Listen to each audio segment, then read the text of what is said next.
Hello and welcome back to my channel. In today's video, I will show you how to fix Maryland lottery app not working. So let's get started. So here we can see Maryland lottery app. Okay. So here to fix that, I will just click on here and then I will just click on this icon button. Then you have to scroll down and go to the storage option at the last. So at here you have to clear the cache memory and clear the data. Okay. Then you have to open the app. Then if the app is working, then it's fine. If it's not working, you have to reinstall it. So to reinstall, you have to directly click on here and click on here at the uninstall button and then go to the Play Store and reinstall the app.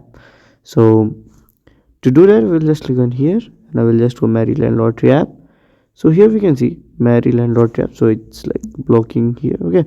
So you can directly download their mobile app and from there you can open it. So if you find this video helpful, make sure you like, subscribe and share the video. Thank you for watching.